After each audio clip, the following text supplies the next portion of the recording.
Everybody ready? Come on, let's go. The Thorne Show!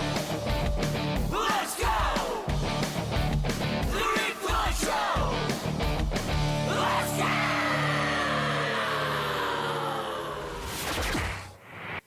Yo, what's up? Welcome to the show. It's Rick Thorne. I'm glad you're here. I'm glad that my guest is here because he is a badass skateboarder, musician, personality. You got the best, one of the best energy, best vibrations. Chad Tepper. What are you doing, bro?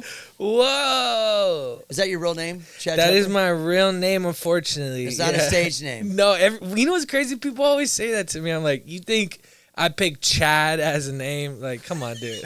Like, yeah, you like, that's... This guy.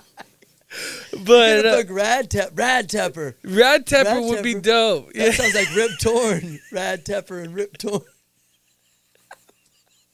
First of all, that's the coolest intro I've ever seen, dude. I like it. And I used to get upset about it because it would say legend, because legend means you're dead, but no, we're here. Living No, legend. dude. Change it, Living Jeff. legend. Yeah, living legend. Jeff, what are you doing, bro? Yeah, what's up? Jeff, what are you doing, bro?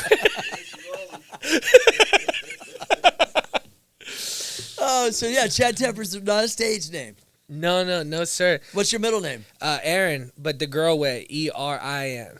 Oh, whoa, okay. Yeah, all Chad right. Aaron. Chad Aaron. And then my mom and dad were fighting with each other because they were wanting to call me Chadwick. Thank you for not calling me Chadwick, dear Lord. Chadwick? Chadwick. That would be the name, Chadwick. Chadwick Tepper. Chadwick Tepper. Ain't kind getting of a no ring to pussy it. with that name. We love you, Chadwick. Yo, give it up for Chadwick. Chadwick. Why don't you swing your jet? See on the marquee, Chadwick Tepper. Nobody shows up. Dang, that wick. Yeah, get the wick off of there, bro. Get the wig off of Yeah, there. yeah, get dude. it off of there, bro. So what's new Yeah. with you, man? What have you been up to?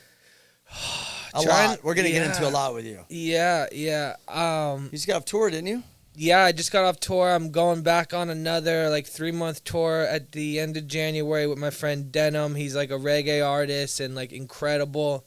We did this song California together, and we're gonna go out on this big tour and play some big rooms all across the country. And I'm doing some solo shows too, headlining shows around the country coming up, and I'm just a hustler, dude. You are. You just- said yeah. collab, so you collab with the artists that you're going on the road with, right? Yes. Is that kind of common nowadays with people to collab a lot and tour together, or is that? It's gotten common because what happens is when you make a song with somebody, just like how he was in a short film that I We're gonna made talk and created, about that too. Yeah. and then from him working with him, I was like, oh, this dude's cool.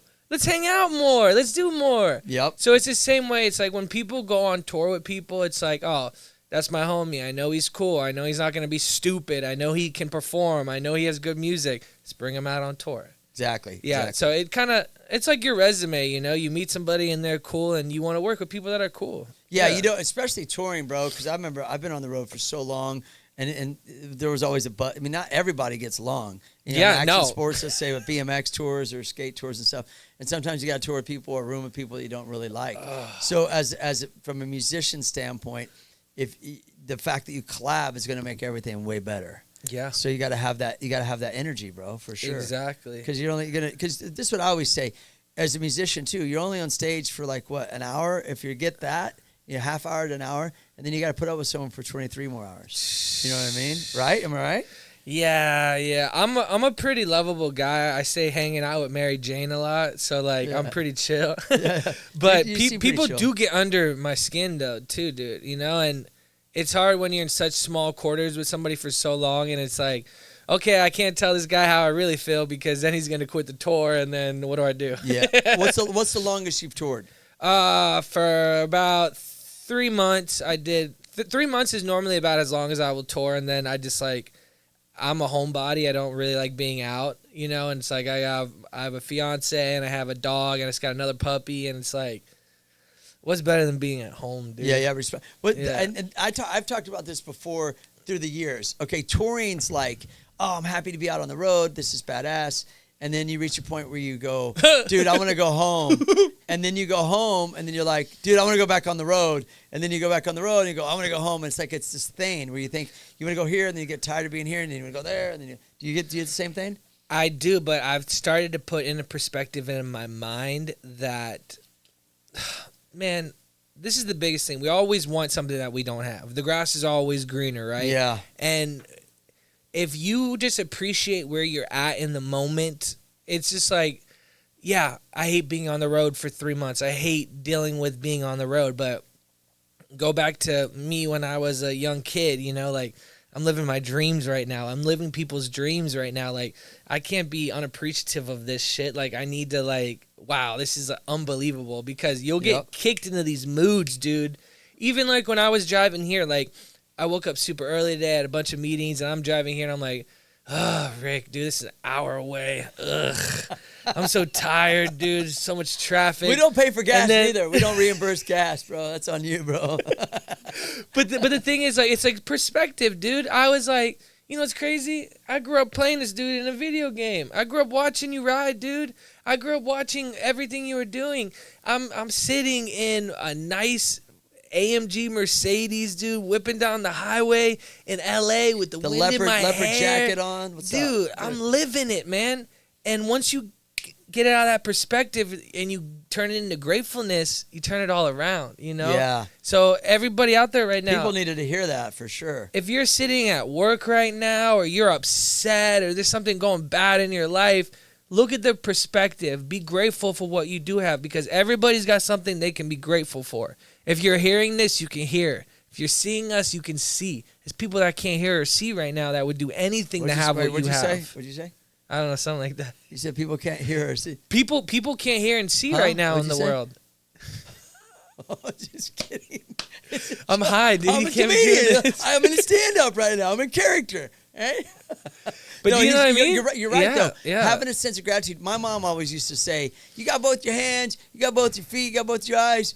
Shut the hell up, you know. And I would be like, Yeah. okay, I get it. Like, you take things for granted. And people take people for granted, too. You got to be careful with that one. Yeah. But taking your things for granted or being ungrateful, and then when it's gone, you're like, oh, dude, you know.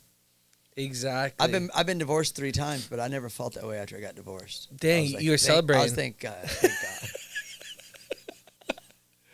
No comment on that one. No, the only thing that I hated about being divorced, getting divorced, was I couldn't get the tax write-off because I'm self-employed, and that's like, you know what I mean?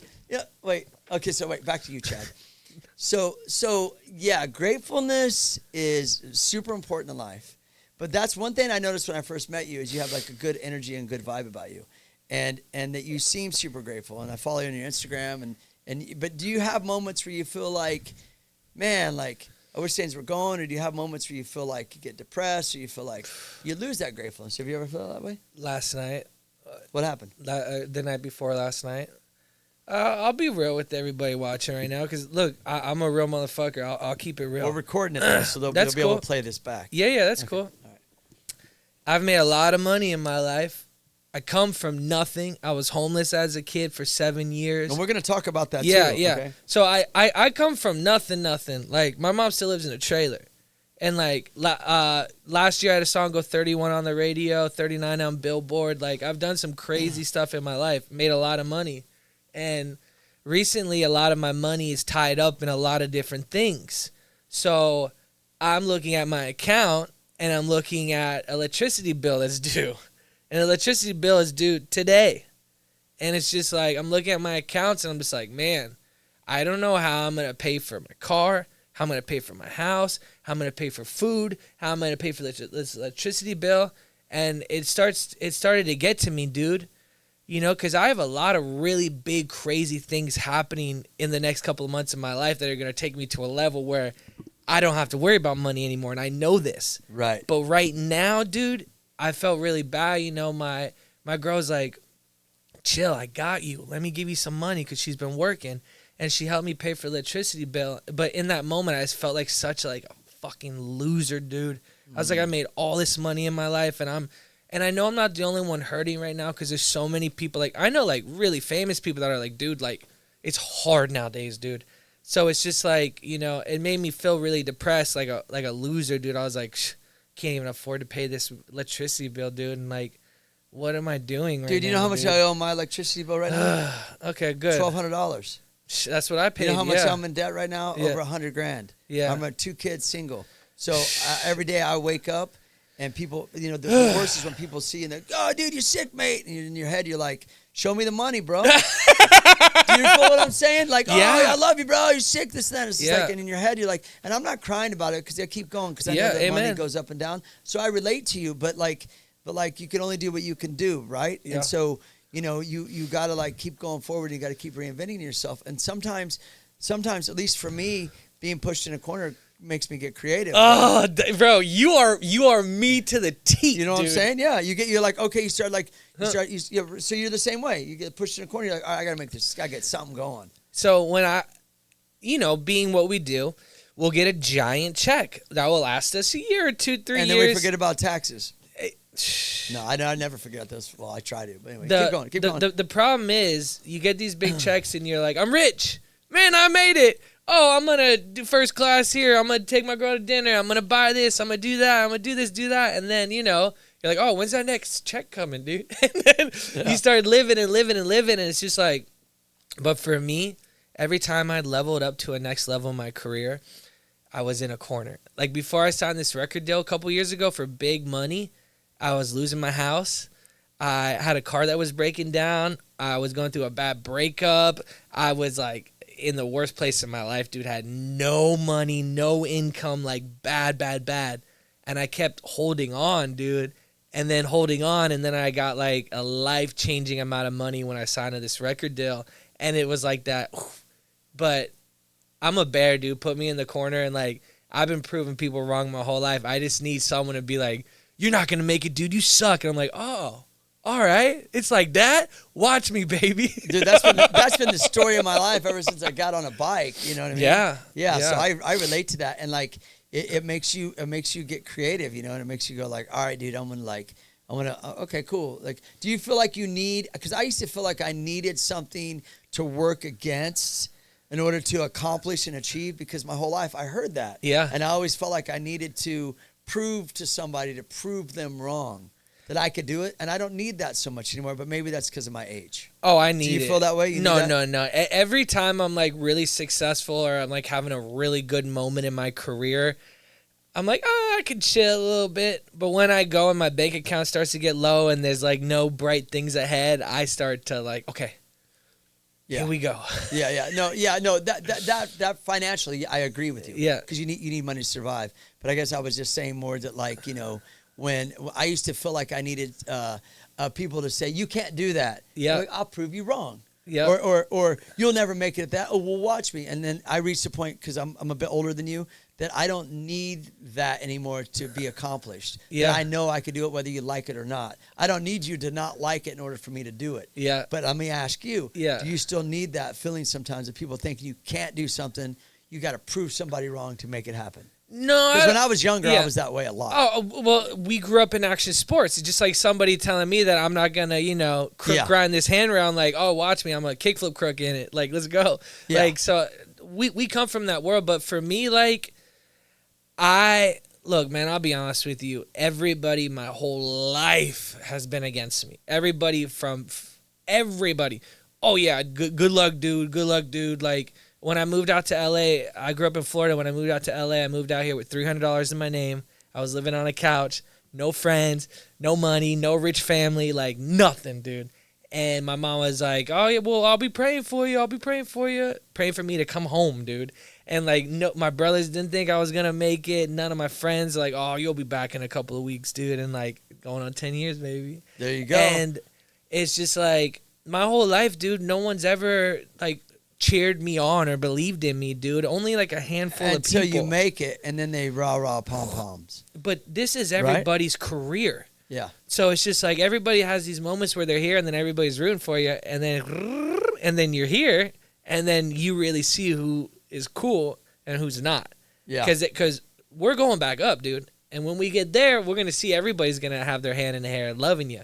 Yeah. So Yeah, that's kind of how it works. And yeah, I agree with you. You know, my son plays football, so sometimes I'm like, yeah, I get used to the world of like 1 minute love you, but if you have a shitty season, then you suck all of a sudden. But you next can do year, one play wrong. One play wrong, and you suck. And then, so you can't let people get under your skin. Their expectations of you can be unrealistic. You need the expectations for yourself of what you see yourself doing, rather than for the other people. I want to talk about something how you grew up though. Yeah, if you don't, you're okay to talk about. Yeah, this yeah. I don't want to go in too deep, but we can. So you grew up with your family. You guys were homeless for years. Yes, 7 years. Yeah. And where did you live? So I lived in Orlando, Florida, and I was with my mom, my dad, and my 2 brothers. And we lived in cars. We lived in tents. We lived on the side of the road, Walmart parking lots, truck stops, really cheap hotels where there's a lot of prostitutions. Those hotels where by Disney World where you pay $30 for the week. One of those things. Yeah, I get it. So we did that for a while, and my mom and dad weren't bad people, just put in bad situations, no hard drugs. I did start smoking weed when I was like an infant. My dad would blow smoke in my face, and I've been smoking ever since. Got it. And drinking at a young age. And but what was it like? What was it like? Okay, it's because we talked to others briefly before, and we won't make the whole show about this. Go for it. But I just wanted to tap into so if you guys are staying in a tent, right, at Walmart, how were you in school, or were you able to go to school? Did they know you guys were in this situation? This was the craziest thing ever because my dad always said he wanted us to have an education. Okay. So we stayed in the same school.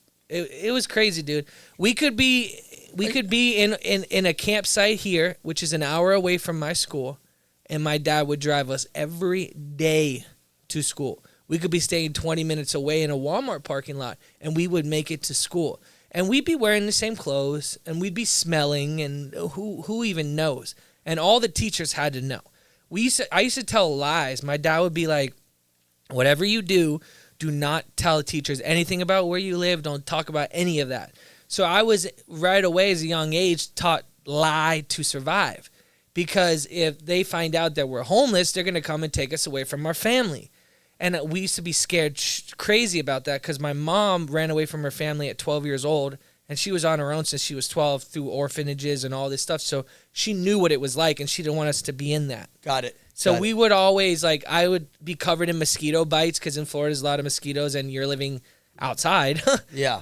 So we'd go into school, and I remember a teacher being like, you're all bit up with mosquitoes. Why is that? And my mom was like, tell them that you were outside playing in the backyard.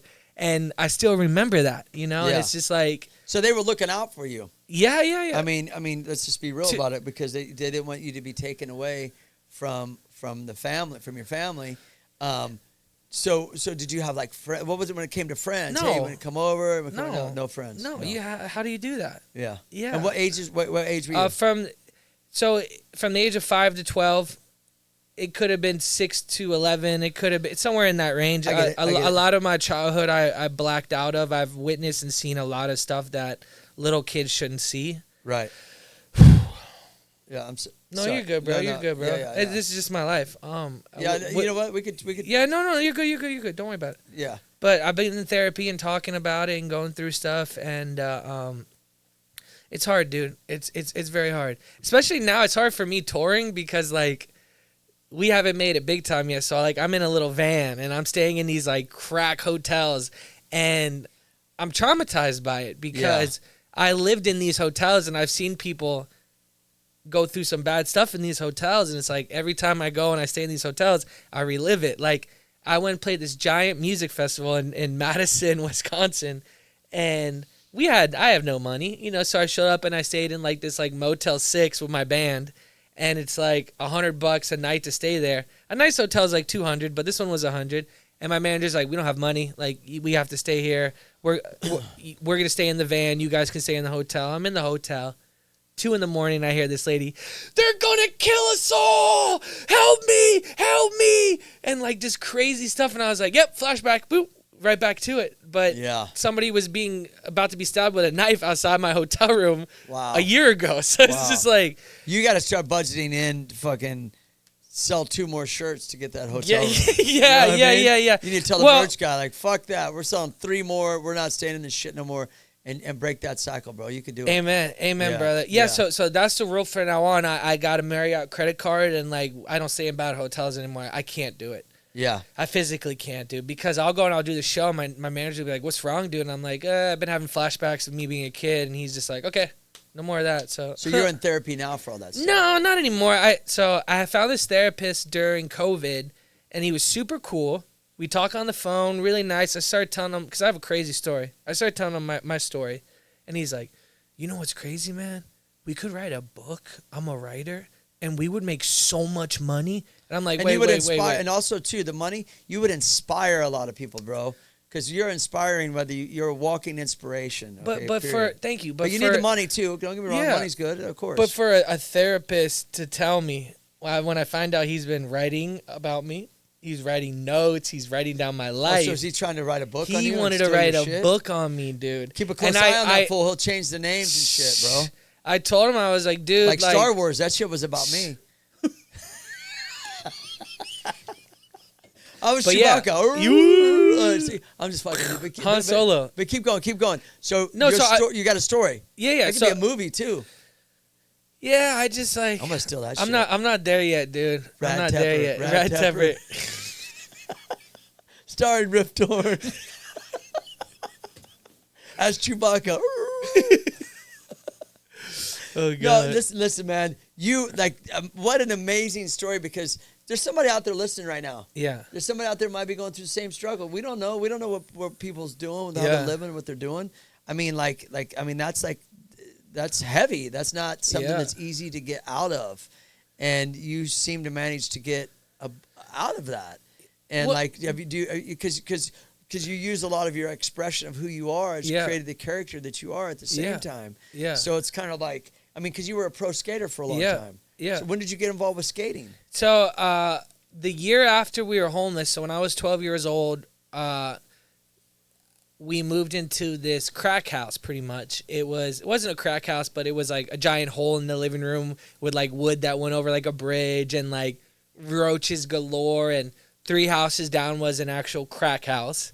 And police helicopters every 5 minutes above my house. It's and crazy. We would be playing in front of our house, and my dad would be like, "Get inside the house! Get the fuck inside the house!" And we were like, "Whoa, why? The helicopter!" And then police cars would drive right in our front yard and arrest people, and just like really bad part of Orlando we were living in. Right. And witnessing all of that, but this is around the early 2000s. And my mom got me a Van Flex skateboard from Toys R Us for like $20 because I wanted a skateboard. All the kids skateboarded at my middle school, all the cool kids. And I would be watching them and be like, "Whoa, this is so sick." And then a little bit, a couple years before that, I saw Tony do the 900, and I was just like, "I got to do this. This is the coolest thing ever."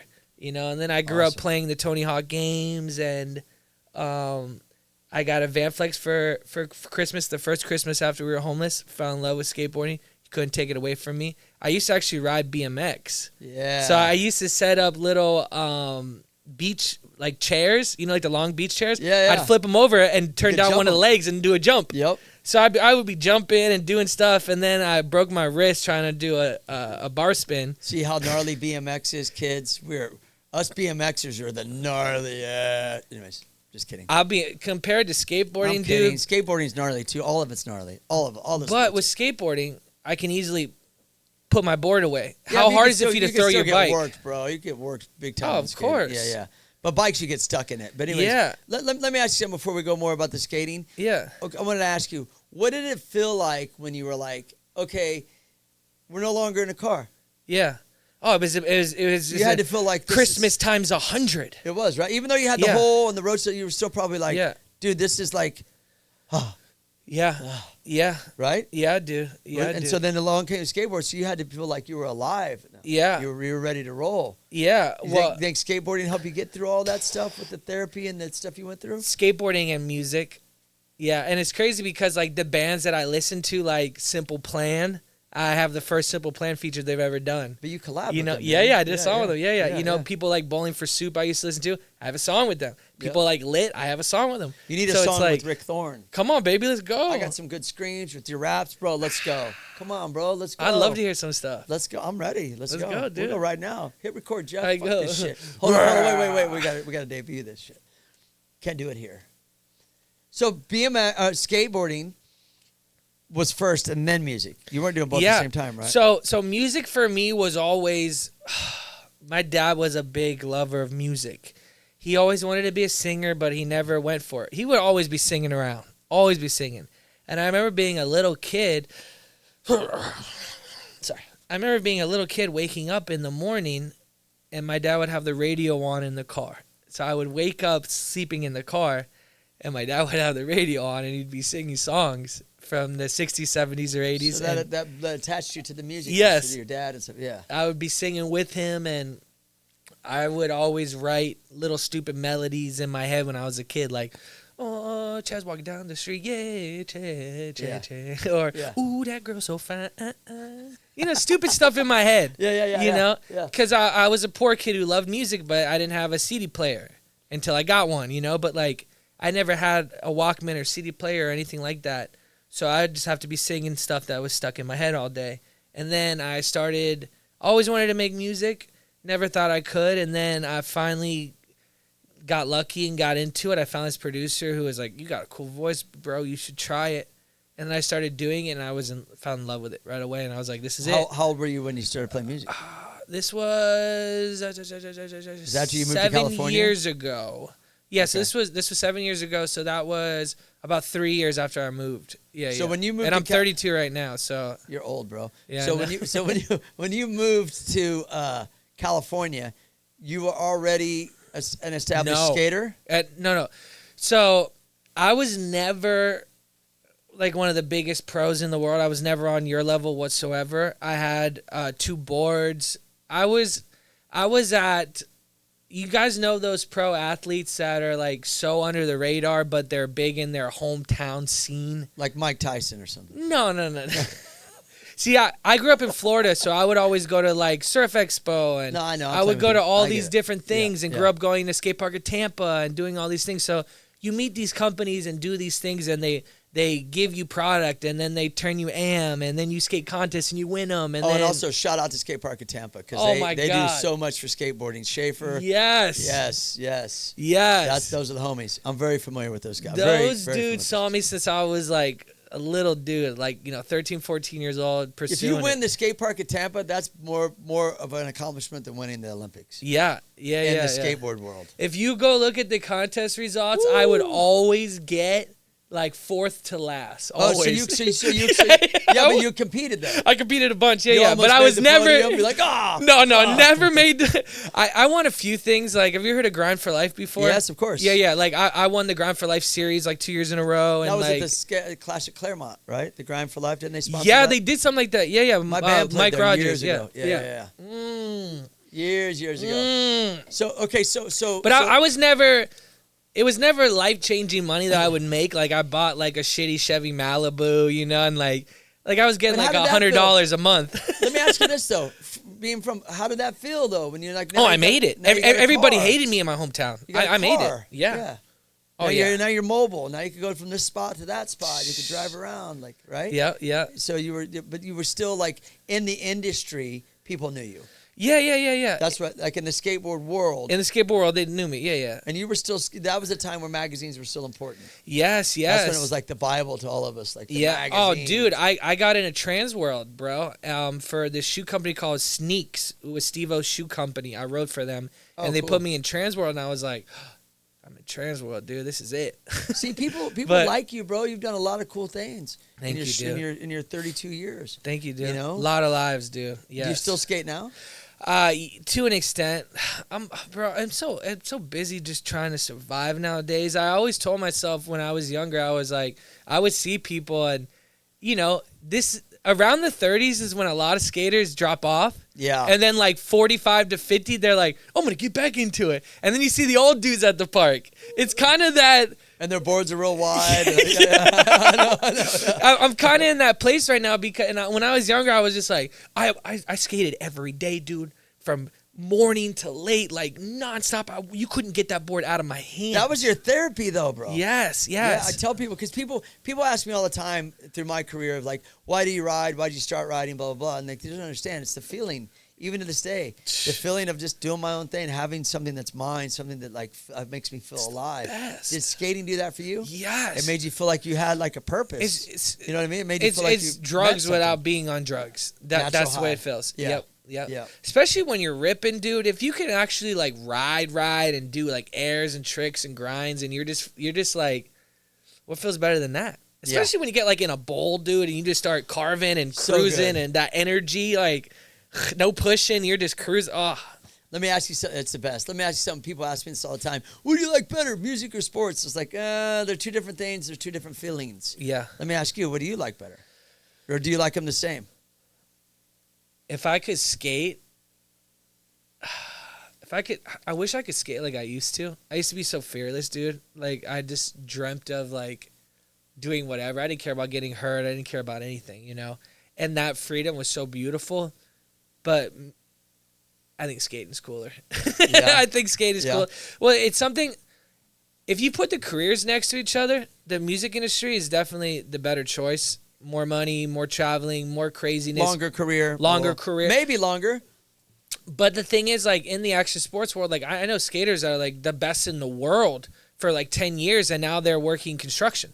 Now they're barely surviving. I'm like, what? Bikes is worse. You had like 10 pro shoes and like 20 pro decks. Like, what happened, dude? But so that's what I'm saying. Like, next week, it's kind of screwed because for me, I got dropped from my label last year. They didn't want to pay me for a second album because I wanted too much money, so they let me go.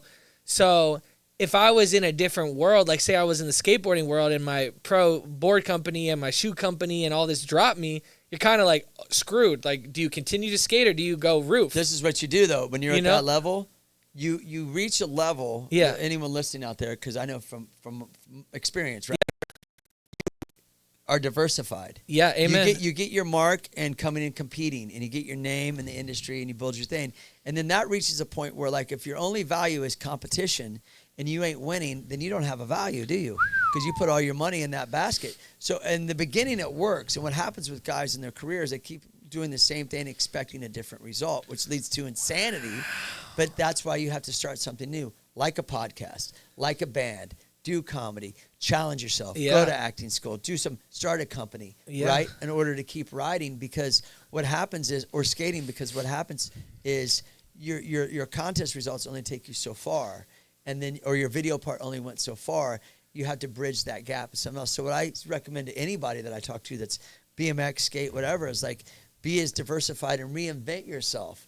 See, you're good at reinventing yourself without trying. Yeah. Some people really tried it. You're able to go into these different things and have these opportunities because of who you are as a person. And that's going to carry you your whole life, I think. Oh, amen. Thank you, bro. Yeah, I think you're going to be able to be just fine going into different things because of your energy. But not everybody has that. Well, I always quit every job I had, too. I worked for a couple of days and be like, oh, fuck this shit. Yeah. So, like, I'm a chameleon. Where'd you work? Oh, man. I worked at a mini golf place. I used to jump in the lagoon and clean the lagoon. I used to work at a smoothie place making smoothies, dude. Surfing skate shop. Come on. I used to do skate lessons, summer camp skate lessons, dude. Oh, you did? Yeah. What was that like? Honestly, fun, dude. Because Teaching the kids these little and stuff? groms, like, you're like Tony Hawk to them. You know, you're like the best of the best, and it's like I'm not the greatest, but to these little kids, I'm like an icon. You got to be a ripper though to teach kids. Though, yeah, you can't be like whatever. You know yeah, what I mean? yeah, So, of course. I But could see you working at like a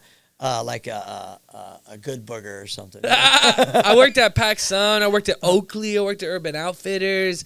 Never worked fast food, thank God, dude. I would have been eating all the food for sure. Hey, bro, I worked at the Olive Garden for 7 years. Bus tables, 7 years straight. What was that like? Bro. Was that after the fame or before the fame? No, dude, I'm from Missouri, lived in my mom's basement. Like, this isn't about me, but I'll just tell you, Yeah, rode my please. bike to work, bus tables, and then I would ride my bike to meet everybody, paid my own way to contests, this, that. Didn't have a card. I was 27. I go on and on and on. I'm like this, like a little white trash kid from Missouri.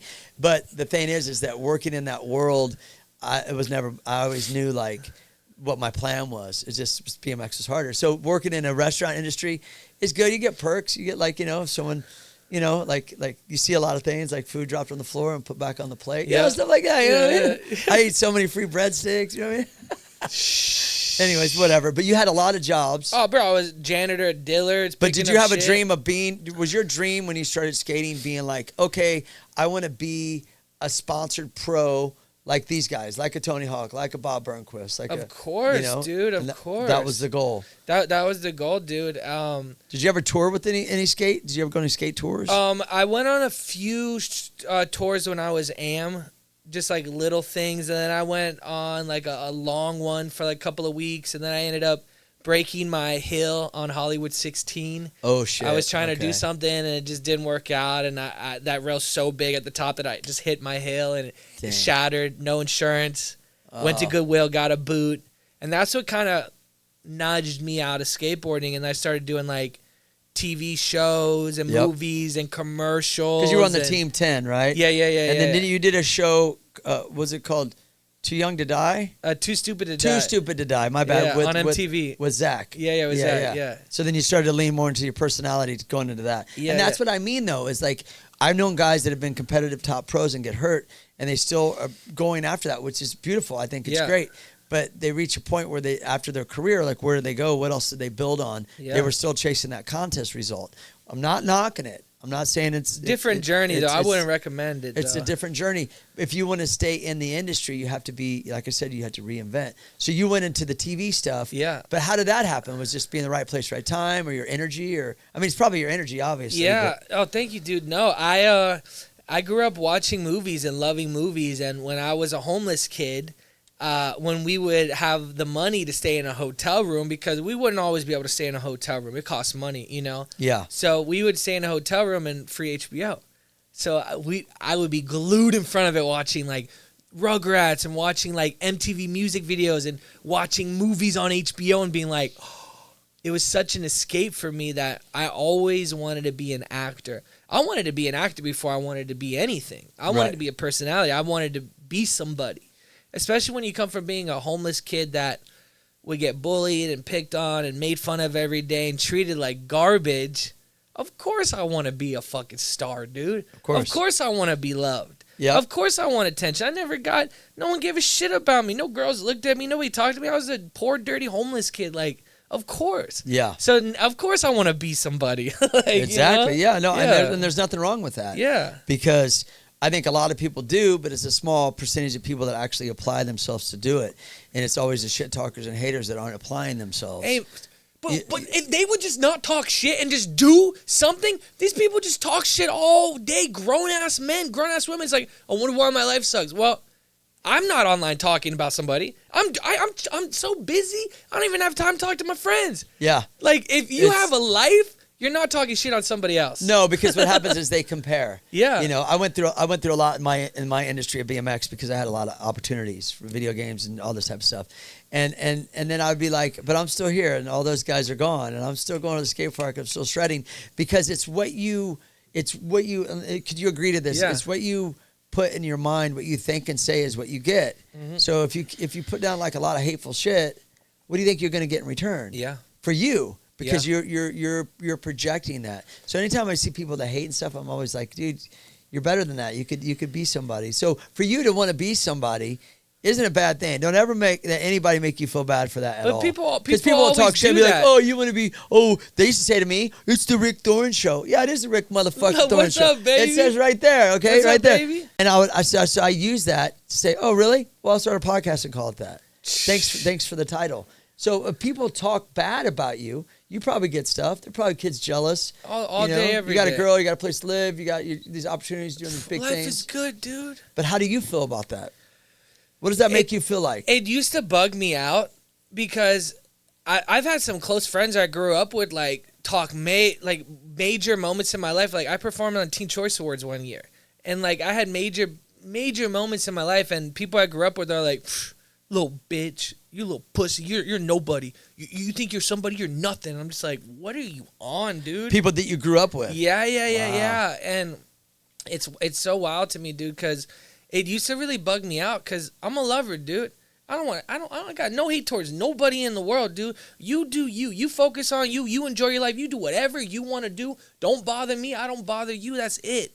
I'm a real lover, dude. And so it used to really affect me and bother me until I started to realize, I was like, man, these people must have no life, and they're so depressed and sad that a little bit of joy comes from trying to bring me down.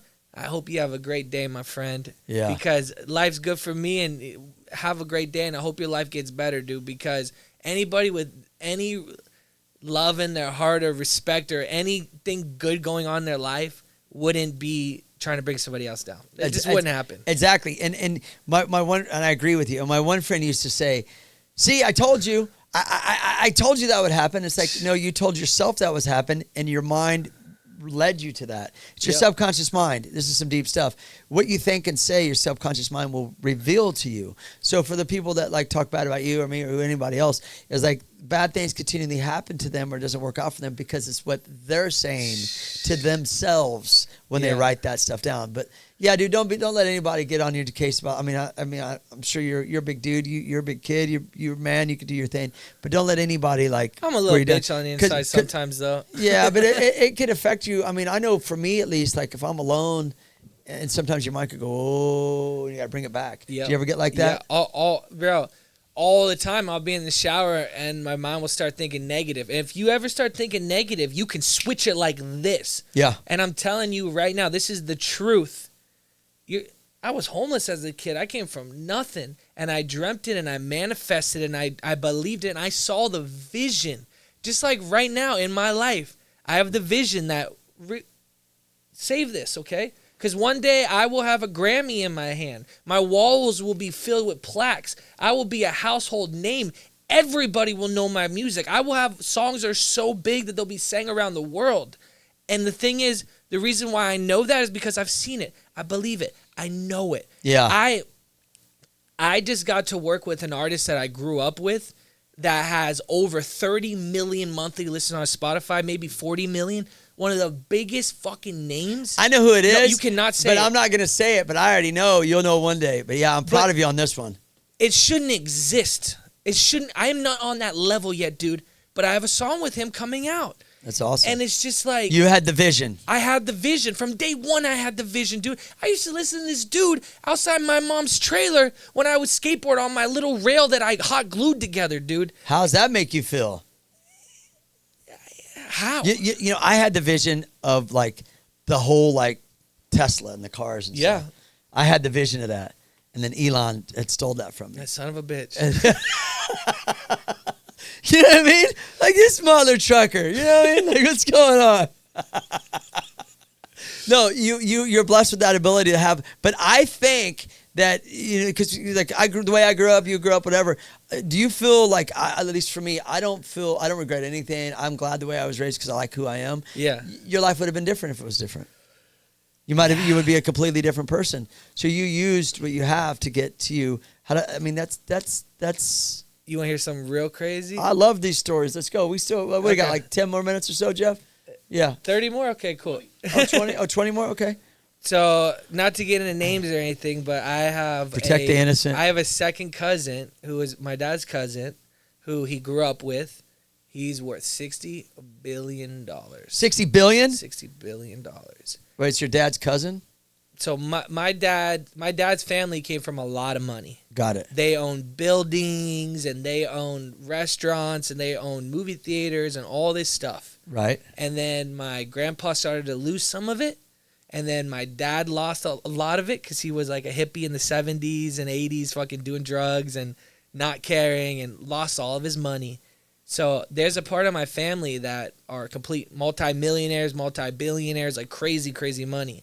And I was a homeless kid growing up, and my dad would talk about this guy who was my cousin being a billionaire, and he's going to save us, and he would write letters to this guy and call this guy, and this guy wouldn't do shit. This guy wouldn't even send us $100, dude. Was it Elon? I can tell you who it is, but I guarantee you they're homies. Oh, wow. So, I should be talking about this. No, it doesn't matter. It doesn't care. Hey, pay this fool. Hey, listen. But the thing is, like, I could have been a multi-millionaire, billionaire nepo. But you're gonna born do it on into your money. own. You're gonna do it on your own. But no, but imagine the person I would have been. Imagine the person I would have been if I had no hard times in my life. you That's would what look I'm down. trying You to would look get down to. on a dude like me. Of course, And you'd be like, I would "Who look is down this upon guy?" a dude like me. Are you kidding me? Hey, I kind of look down upon myself sometimes. But I'm kidding. It's a joke. have you had anybody come up to you and like say stuff about your face tattoos, like old ladies or? Well, it's funny we talk about this because I was talking to Jeff about this. Is like sometimes I feel like people vibe me all the time. I think they're just trying to figure me out, you know. But yeah, I've been sleeping in a plane and I remember a little old lady was rubbing my neck and I was like, "What?" She's like, "I like your tattoos." She's trying to get some. And I was like, "Yo, 30 years earlier it could have been something." 30 minutes early. Yeah, yeah. How much money you got? No, I'm just kidding. She's gonna upgrade you to first class, sonny. Yo, what's up? Let's buy this plane. We're buying the plane. I've had old ladies come up to me and say the most rudest shit to me, dude. Like You white trash. no. Good. I was dirty. in the 99-cent store shopping, and I'm in line checking out, and this old lady goes, "Why would you get those tattoos on your face? Your mom and dad must be so disappointed in you." And I was like, "What?" And I was like, first of all, my dad's dead, and if he wasn't, he loves who I am, so fuck off, old bitch. And then I'm in another 99-cent store in Venice, and this old lady comes up and is like, "When'd you get out?" And I was like, "What?" And she's like, "When'd you get out of jail?" And I was like, "I've never been arrested." Like, what you look at all the prison ink. Listen, I'm going to say this to Jeff right. Jeff's the man, by the way, at Infanity. So, but Jeff, that's what I'm talking about. People look at dudes like me and him, and I think they're just trying to figure you out. Yeah. They're trying to figure out, like, where have I seen this guy? What is this guy about? But also, too, just from your look and my look, we openly, freely kind of just do what we want. And I don't think a lot of people do that. They follow suit, but they're afraid to because they're afraid to put themselves out there. So I don't think so much anymore in my life because, you know, we've talked about this in a few episodes, but he's like, imagine if you walked in a room and no one noticed you. Yeah, I'd love that. Yeah, I think I've had that, and I think to have the two is like, I like the fact that, you know, we dress the way we want to dress, right? But I think that you're an artist, and artists always get looked at, as much as they're looking at you, they could be admiring you too. Do you know what I mean? Oh, you're so sweet for saying that, dude. Yeah, because older people too, you know, you look like old ladies and stuff that we're talking about. They're from a generation where if you had a tattoo, you were either an inmate, you worked in a carny, or you were in prison, or you were in the military. People. Right, your people. but then that all shifted once, you know, TV got popular and all that, right? So yeah, I get vibe, but you know, whatever. But and you do too. But skateboarding, music, and movies. Yeah. We did a movie together. Yes. You did your own movie, and you asked me to be in it. Yes. And I played a bad guy, kind of. Yes. Yeah. Yes. Well, I was a bad guy. Yeah, I was a bad guy. Yes. And it's called The Last Burger. Burger. We're editing that on Sunday. Was I not supposed to say anything about it? I know we could say something about Oh, that. okay. That doesn't matter. That doesn't matter. Okay. I'm also I also own a production company, so I do like short films and all this movies and different TV shows and stuff. And I guess I want to talk to you later, but I got another project for you that I want you to come and get involved in. Okay, Yeah. let's do So it. Let's do it. We'll figure it out. So the last burger, this is another part of like reinventing yourself. Is what I'm talking about. That's why I'm bringing it up.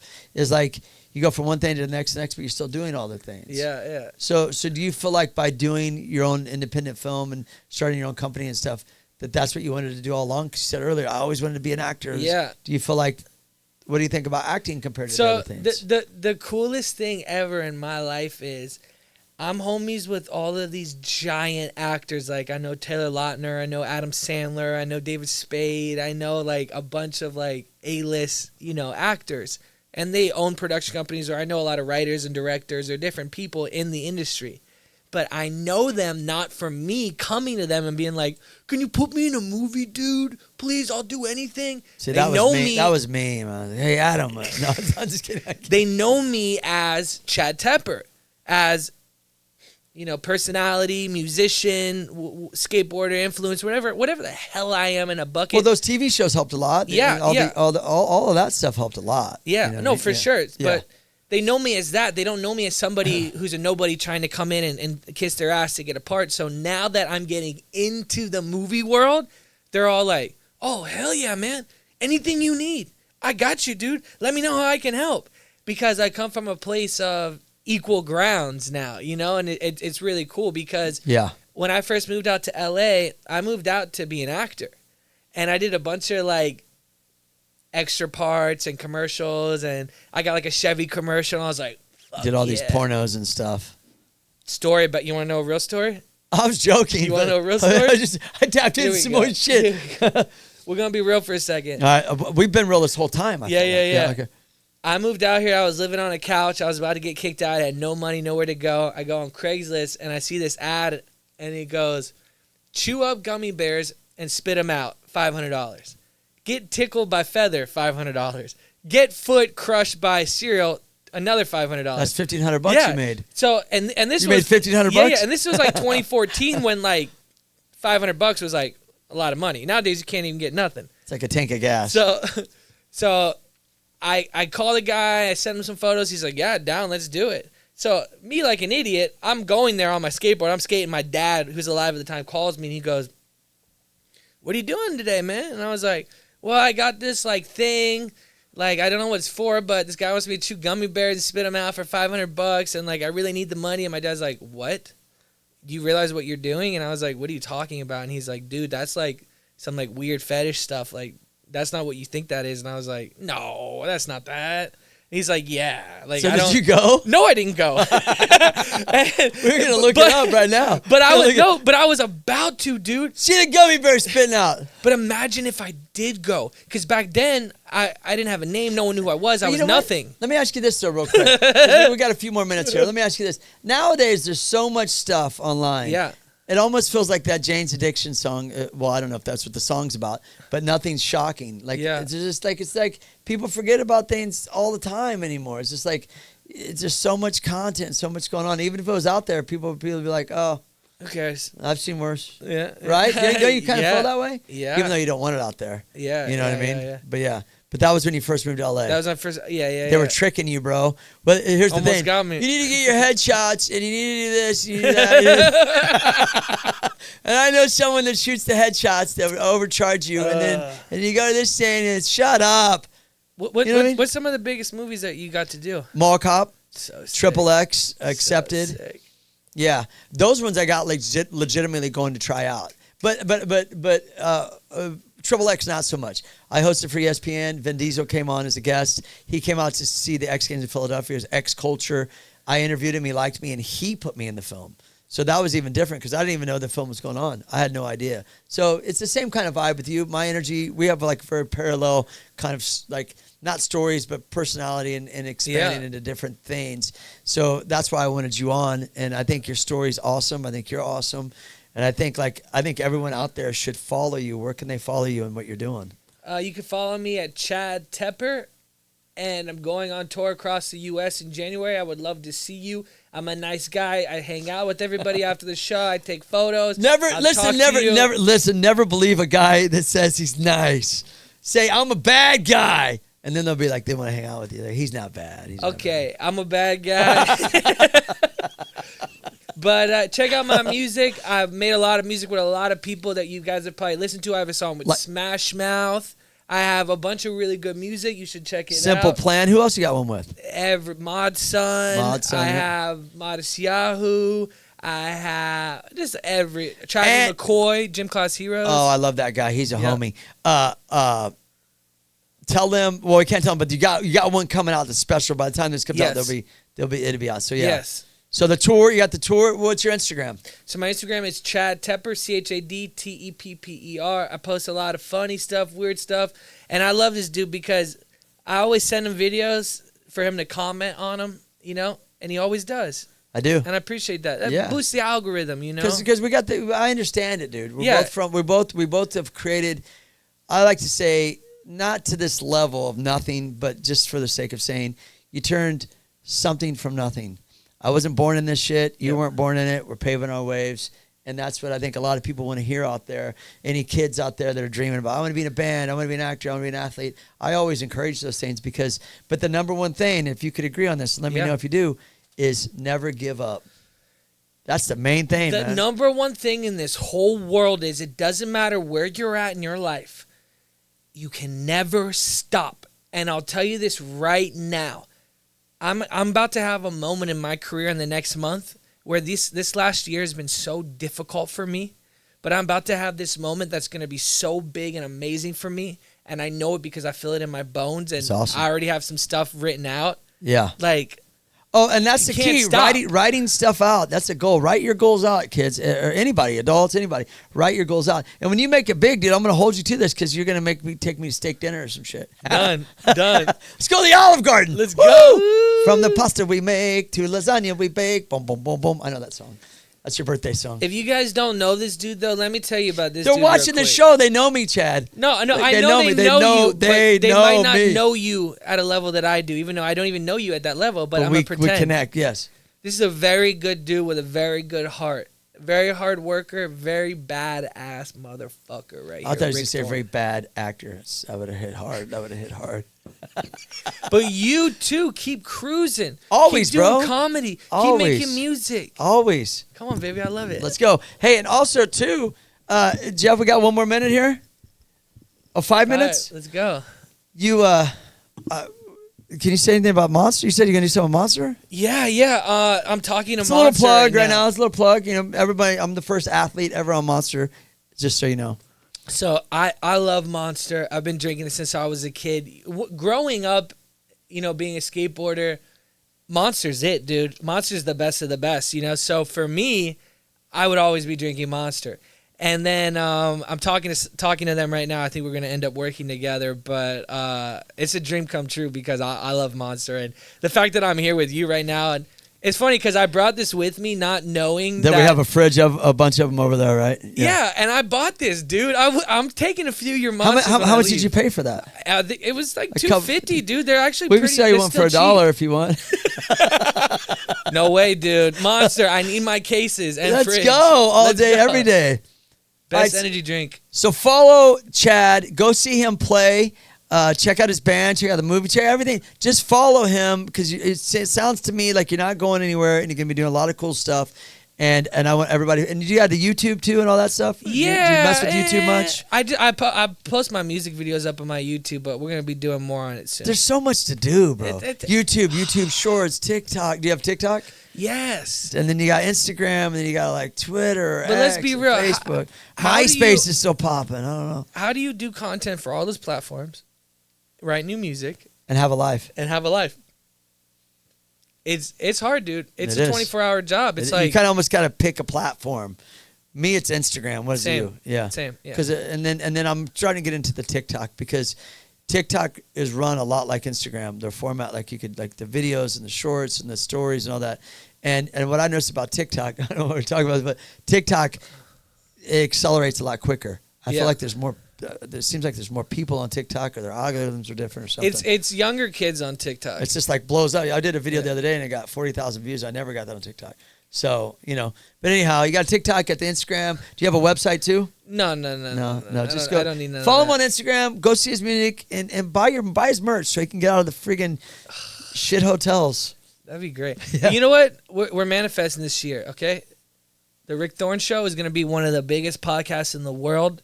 Make millions and millions of dollars, okay? Keep going. With some of the biggest guests in the world. Do I get a private jet? Yes, if you Okay. want, baby. You just got to say that's what it. I want. What I kind want of that. jet do you want? Just a jet that could take me to like Italy for lunch and back. You know, that Easy. kind of thing. Well, let me get a seat, dude. Okay, yeah, I got you. I hear Okay? you. And Hey, then that's yeah, it. that's We're it. going to take over the world this year. Do positivity, love to everyone. I love all of you guys watching. I love you, Rick. Don't forget my boy behind the scenes. Love you too, brother. And Stay rad. Stay And rad. stay rad, Yeah, yeah. Rad Tepper. Let's go. Yeah, peace out. Thanks a lot for watching. Subscribe and stay rad. Everybody ready? Come on, let's go.